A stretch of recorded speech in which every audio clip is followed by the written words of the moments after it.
नमस्कार student.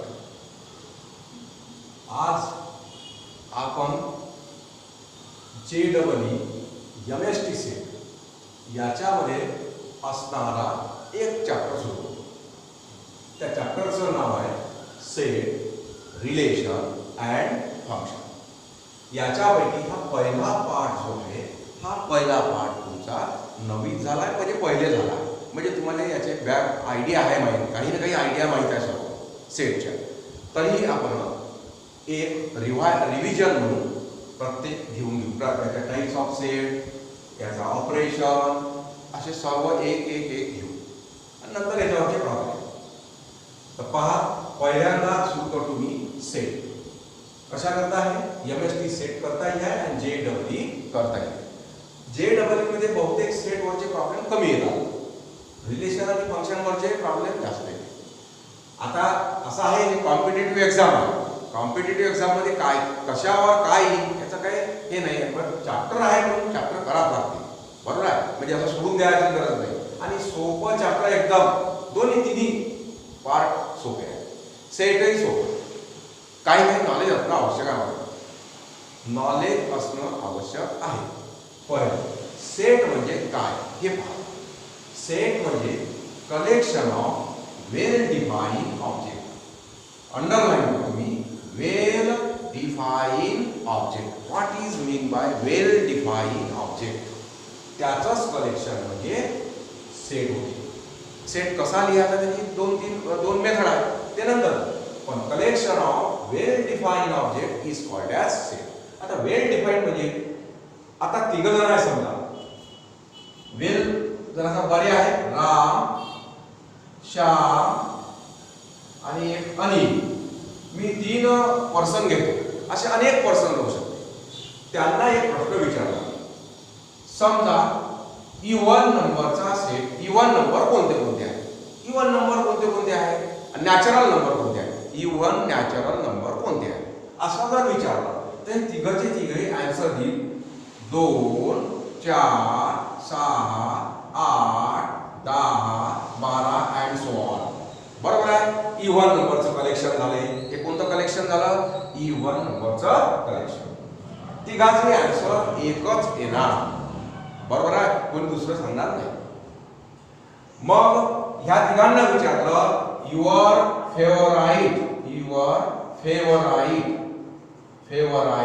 Batsman. क्रिकेटचं घेतला बॅट्समन. आता प्रॉब्लेम आहे. युअर फेवरेट ह्या क्वेश्चन विचारला, tell me the your favourite batsman असा क्वेश्चन विचारला. आता ह्या प्रत्येकाचा फेवराइट बॅट्समन वेगवेगळा असू शकते. कोणाचा धोनी असू शकते, कोणाचा इंग्लंडचा एखादा असू शकते, कोणाचा भारताचा दुसरा असू शकते, आहे की नाही. म्हणजे इथं आन्सर करेक्ट येणार नाही. प्रत्येकाचं वेगळं आन्सर आहे. म्हणजे याला वेल डिफाईन ऑब्जेक्ट नाही म्हणत. कोणाचं वेगळं नाव सांगणं, ह्या कोणाचं दुसरं नाव सांगणं, हा दुसरं नाव सांगणं, म्हणजे वेल डिफाईन नाही. म्हणजे ते कलेक्शन म्हणजे सेट नाही, बरोबर आहे. आता यांना दुसरा क्वेश्चन विचारला, असा विचारला, tell me the difficult subject. Difficult subject विचारला. आता डिफिकल्ट सब्जेक्ट म्हणजे आता एक प्रत्येक पर्सन टू पर्सन वेगवेगळा आहे. कोणाला सोशल सायन्स कठीण वाटते, कोणाला जॉग्राफी कठीण वाटते, कोणाला मराठी कठीण वाटते, कोणाला मॅथमॅटिक्स कठीण वाटते, कोणाला अकाउंटन्सी कठीण वाटते. म्हणजे हे प्रत्येकाच्या याच्यावर डिपेंड आहे. म्हणजे सांगता येईल का, वेगवेगळ्या पर्सनचं वेगवेगळं मत राहील. म्हणजे हे वेगवेगळे आन्सर येईल, वेगवेगळे answer, different answer are there. Therefore, these are not a set collection of well defined object. म्हणजे दुसऱ्या पद्धतीनं वेल डिफाईन ऑब्जेक्ट म्हणजे प्रत्येकाला जर विचारलं सेम आले पाहिजे, त्यालाच वेल डिफाईन म्हणजे सांगू शकतो का, त्याला म्हणायचं वेल डिफाईन ऑब्जेक्ट. आलं लक्षात? तर हे झालं वेल डिफाईन ऑब्जेक्ट सेट. आता सेटचं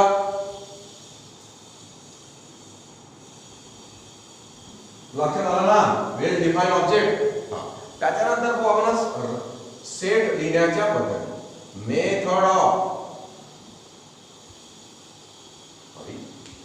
method of writing the set.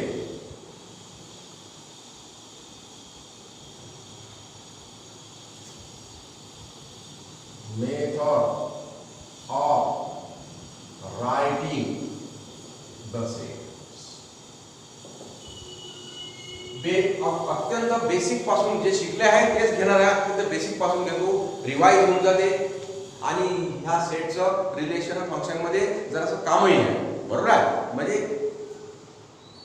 Set हे बेसिक आहे आणि प्रॉब्लेम आला तर मग प्रॉब्लेमच नाही. Method of writing the set. Set लिहिण्याच्या पद्धती. पहिली मेथड आहे 1. पहिली मेथड आणि हे दुसरी मेथड इथं डिस्कस करून टाकू. पहिली मेथड आहे रोस्टर मेथड. Roster method. आता याला 3 नाव आहे. रोस्टर मेथड मध्ये, लिस्टिंग मेथड मध्ये, लिस्टिंग मेथड किंवा याला असं म्हणायचं टॅब्युलर फॉर्म. Tabular form. आता in this method collection are return in the, बाकी काही सांगत नाही, इथं लिहूनही देत नाही.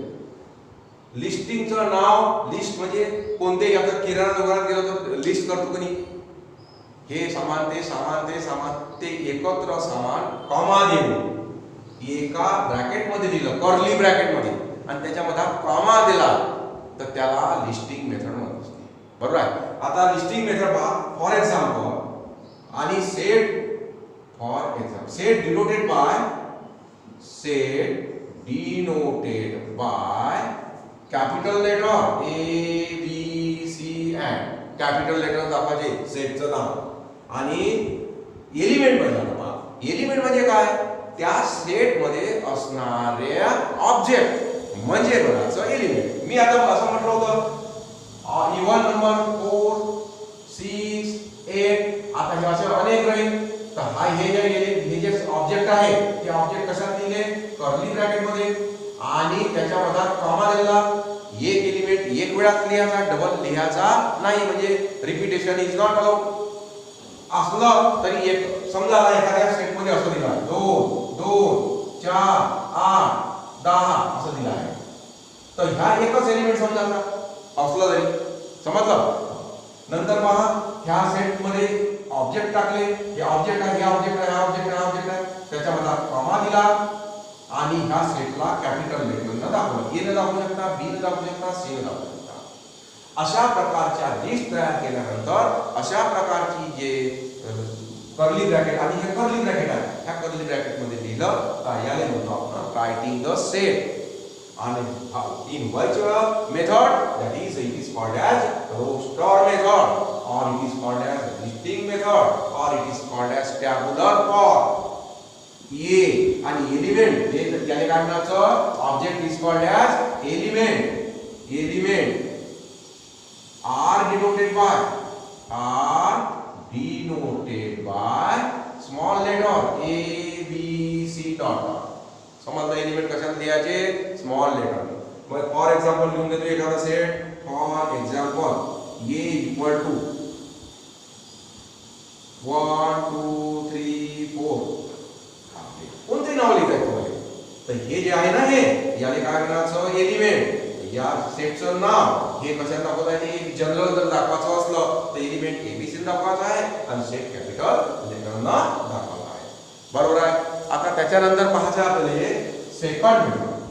सेकंड मेथड इज, आता हे भेटून टाकतो मी. सेकंड मेथड इज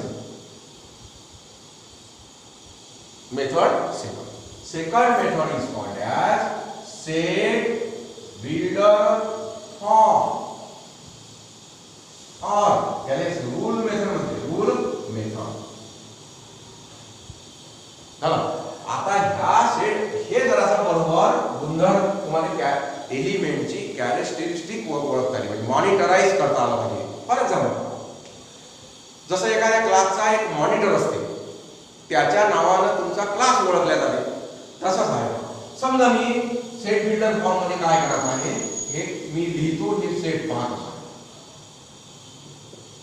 किंवा 5 10 15 20 25 30 इथपर्यंत घेतो.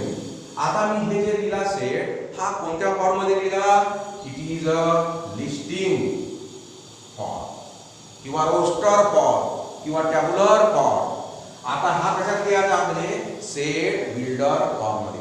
आता इथं काय करायचं आहे तुम्हाला, हे जे एलिमेंट आहे ना याच्यामधले, त्या एलिमेंटची एक कॅरेक्टरिस्टिक ठरवायची आहे. कॅरेक्टरिस्टिक म्हणजे आता वेगवेगळ्या सेट बिल्डर फॉर्म वेगवेगळ्या पद्धतीनं लिहिता येते, बरोबर आहे. मग आता जिथं लिहिता येते तिथं काही नाही लिहिता येणार. Set builder form rule method ये असा एक सेट लिहिला. हा सेट जो लिहिला आहे कोणत्या पद्धतीत लिहिला, कोणत्या मेथडमध्ये लिहिला, लिस्टिंग मेथड. आता आपल्याला काय करायचं आहे, सेट बिल्डर फॉर्म मध्ये लिहायचं. Set builder form A equal to आता कॅरेक्टरिस्टिक. तर ह्या सेट मधले एलिमेंट कसे आहे हे ठरवा. 5, 10, 15, 20, 25, 30 काय लक्षात येते याच्यावरून, 5च्या मल्टिपल मध्ये. 5 एक 5, 5 गुणे 10, 5 3 15, 5 चौक 20, 5 5 25. समजलं, म्हणजे 5च्या मल्टिपल मध्ये आहे. समजा ह्या सर्व एलिमेंटला मॉनिटर आहे x, म्हणजे सर्व एलिमेंट कशाला दाखवले मी x. इथं तुम्ही कोलन देऊ शकता, सहज द्या. याचं मीनिंग आहे सहज, हे बाकी लिहून देत नाही, हे बाकी लिहायची गरज नाही. कसं वाचत आहे कोलन म्हणजे सहज द्या. आणि हे किंवा अशी रेषा x इज द म्हणजे element of A, x element of A are x such that x equal to, आता हे असं लिहिता येते पहा, x इक्वल टू 5n आहे ना. 5n म्हणजे असं मल्टिपल असलं, 4n म्हणजे 4चं मल्टिपल, 5n 5चं मल्टिपल, 6n 6चं मल्टिपल. आणि हा n ची व्हॅल्यू पहा कोणती टाकताय, 0 टाकताय. 5 गुणिला n ची व्हॅल्यू काय घेतली मी, 0 जर घेतली तर इथे 0 येते. 5 गुणिला 0 0 आहे का याच्यामध्ये, नाही. मग 1 टाका म्हणजे 0 कॅन्सल. 1 जर टाकला तर 5 1 5, 2 टाकले 5 गुणिले 10, 5 3 15, 5 चौक 20, 5 5 25, 5 6 30. यांच्या व्हॅल्यू कुठपर्यंत घ्यायला लागते, 1 2 3 4 5 6 पर्यंत. म्हणजे n कशाला आहे, n belongs to natural number, belongs to, बरोबर आहे. n belongs to natural number. आता बिलॉंग्स टू हे एक्सप्लेन करायचं आहे तुम्हाला. बिलॉंग्स टू सांगून देतो मी तुम्हाला. n बिलॉंग्स टू n आणि n ची व्हॅल्यू कोणापेक्षा लहान आहे, लेस दॅन ऑर इक्वल टू 5 पर्यंत, 6 पर्यंत आहे 7. ओके. आता हे असं लिहिता पहा, a इज द, आणि वाचायचं कसं, a is set of all x such that x equal to 5n and n belongs to n less than or less than equal to 7 आहेच नाही, less than 7, 7 पेक्षा कमी आहे यांची व्हॅल्यू 1 असं लिहिता येते. किंवा हा सेट पहा दुसऱ्या पद्धतीने येते, म्हणजे जसं कॉमन मेथड, पण आपल्याला सर्व माहिती पाहिजे. आता कॉम्पिटिटिव्ह एक्झाम देतो म्हटलं माहिती सर्वच पाहिजे. a is the set of all x such that, इथं 2 कोलन दिलं, कोलनी दिला तरी चालते, such that x equal to 5n. च्या ऐवजी असं लिहितो, x is the multiple of 5, x is the multiple of 5 less than 31 है ना, less than 31, less than 32 काही लिहिता येते, बरोबर आहे. 31 पेक्षा कमी 5च्या मल्टिपल मध्ये कुठपर्यंत संख्या येईल, 30 पर्यंत. तर ह्या लिहिण्याच्या पद्धती आहे, याला म्हणतो आपण सेट बिल्डर. आता तुम्हाला सेट बिल्डर फॉर्म वरून लिस्टिंग मेथड लिहिता आली पाहिजे, लिस्टिंग मेथड वरून सेट बिल्डर फॉर्म मध्ये लिहिता येते. आता ह्या सिम्बॉल बघूया बरं. आपल्याला फक्त एक रिवाइज करून देतो, कॉन्सेप्ट क्लिअर करायचे आहे. Belongs to, not belongs to. Belongs to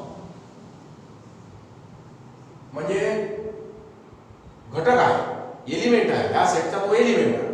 not belongs to, does not belongs to, does not belongs to असं आहे.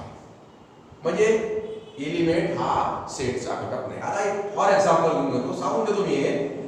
For example A is the set A B 1 2 3 असा सेट आहे. आता मी जर ए लिहिला, हा ए घेतला, तर ए हा सेट ए मध्ये एलिमेंट आहे. म्हणजे काय लिहा, A belongs to A, 1 belongs to A. आता 5 घेतलं तर 5 आहे का ए मध्ये, नाही म्हणजे नॉट बिलॉंग्स टू असं घ्या. Belongs to not belongs to समजलं काय याचं मिनिंग. त्याच्यानंतर आता दुसरा कॉन्सेप्ट क्लिअर करायचा आपल्याला types of the set.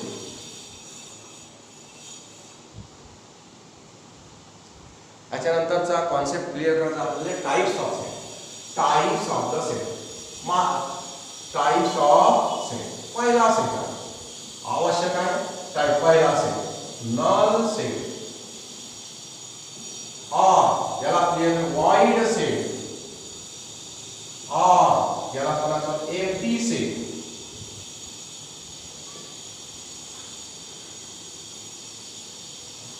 Denoted bye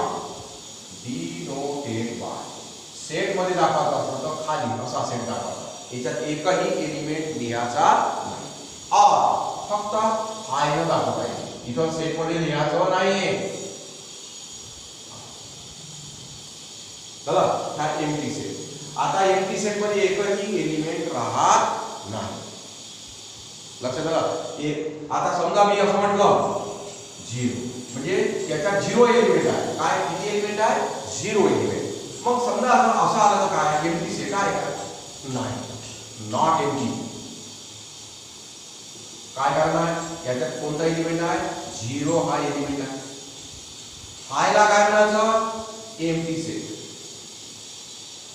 पण हे जर असं दाखवलं तर ह्या सेट मध्ये किती एलिमेंट आहे नॉट एम्प्टी. हे बरोबर लक्षात घ्या कन्फ्युजन झालं पाहिजे. आणि कोणता एलिमेंट आहे सेट मध्ये हाय हा एलिमेंट आहे. एक एलिमेंट आहे. याच्यात किती एलिमेंट आहे एक एलिमेंट आहे. तो कोणता आहे 0 आहे. ह्या एलिमेंट मध्ये ह्या कसा झाला एम्प्टी सेट. एम्प्टी सेट असेल दाखवते है ना. नो एलिमेंट एम्प्टी सेट म्हणजे नो एलिमेंट. नो एलिमेंट एकही एलिमेंट नाही. याच्यात 0 एलिमेंट आहे म्हणून एम्प्टी नाही आहे. हा एम्प्टी सेट असा दाखवत असते. पण याले जर तुम्ही कर्ली ब्रॅकेट मध्ये लिहिलं तर ह्या सेट एम्प्टी होत नाही.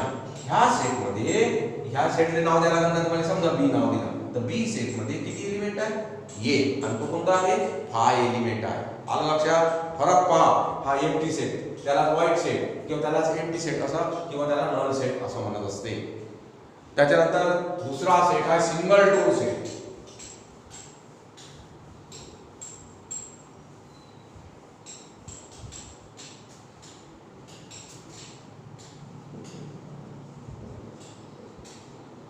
Single tone set only one element. किती एलिमेंट असतात त्याच्यामध्ये फक्त एकच एलिमेंट ए. समजा 5 दिली है ना. याला म्हणायचं सिंगल टोन. एक याच्या अगोदर आपल्याला कार्डिनल नंबर ऑफ सेट लिहायचा होता. पाहून घ्या म्हणा cardinal number. Cardinal number of set.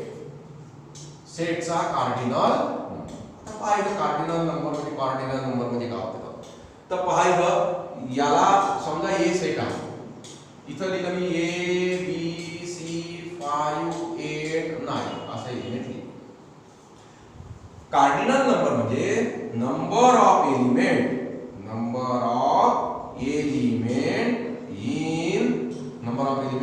in set A written as number of A.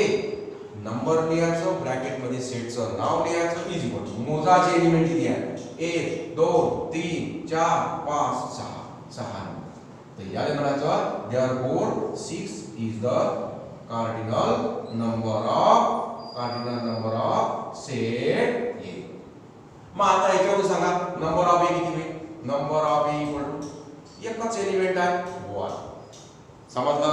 Number of A. लक्षात आलं. कार्डिनल नंबर म्हणजे त्या सेट मध्ये किती एलिमेंट आहे त्या अंकाला म्हणायचं कार्डिनल नंबर.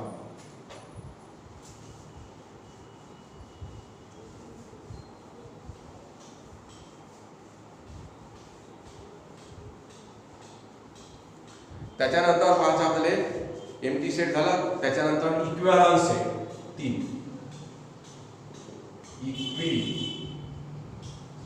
3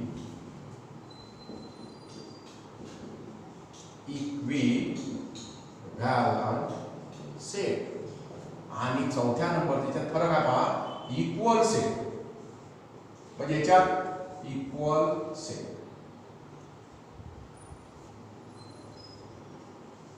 आता लक्ष द्या, तुमचं ह्या दोन्ही याच्यामध्ये कन्फ्युजन झालं नाही पाहिजे. इक्वल सेट म्हणजे काय आणि इक्विव्हॅलंट सेट म्हणजे काय.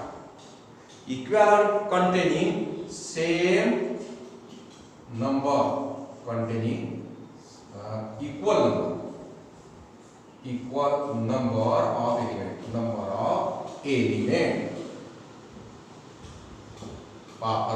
मग त्याचा लिहून देतो पहा. Equal number of, for example हा ए सेट घेतला आम्ही, याच्यात 5 7 8 असे आहे, आणि बी सेट घेतला तर काय म्हणायचं, आता इथं लिहितो ए बी सी. आता ही इक्विव्हॅलंट सेट आहे का? इक्विव्हॅलंट म्हणजे बरोबरचं चिन्ह द्यायचं नाही, इक्विव्हॅलंट सेट आहे का हे पाहायचं. तर काय पाहावं लागेल, containing the equal number of element. पहा बरं, नंबर ऑफ ए किती आहे, number of A 1 2 3. Number of B किती आहे, नंबर ऑफ बी 1 2 3.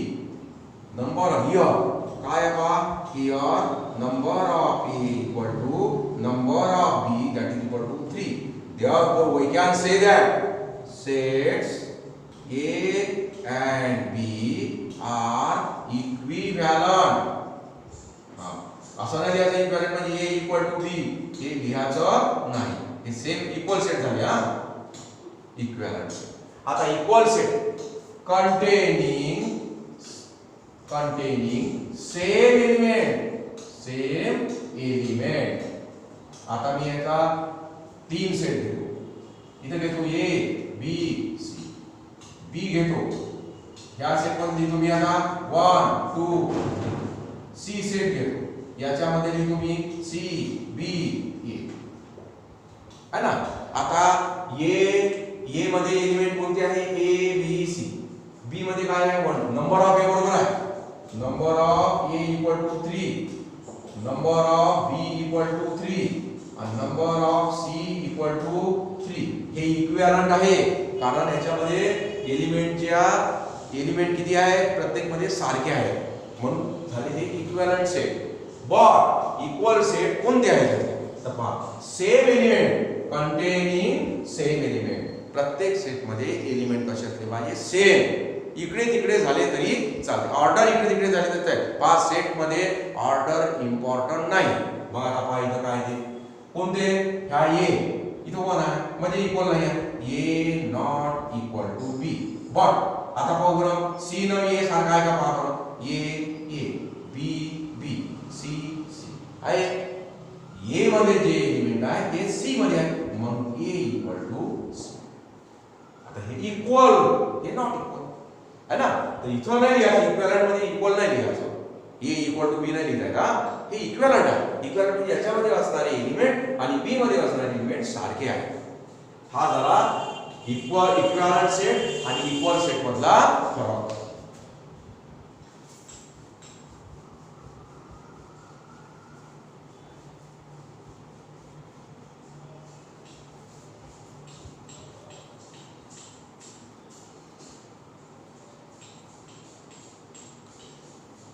त्याच्यानंतर पाहू ना सबसेट. सबसेट पाहूया. सबसेट म्हणजे एक सेट आहे आणि दुसरा सेट आहे, याच्यापैकी कोणता सेट सबसेट आहे ते पाहायचं. आणि लिहिण्याच्या पद्धतीने सबसेट मध्ये एक प्रॉपर सबसेट आहे, त्याच्यानंतर त्याचा सुपर सेट आहे, ते पाहू. पहिले तर सबसेट पाहू. What is mean by subset. आता पहा सबसेट.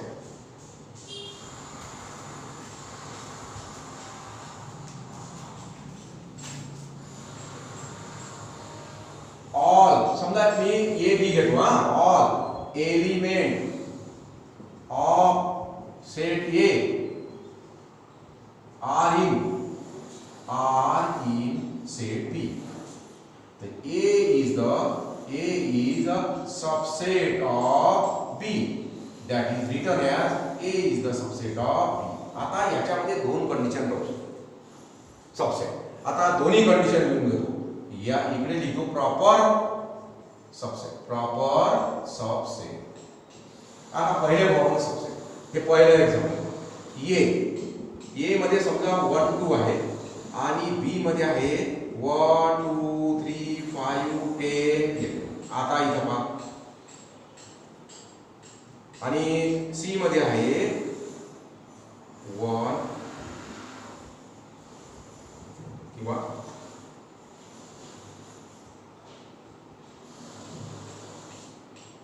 ठीक आहे, हे पाहू.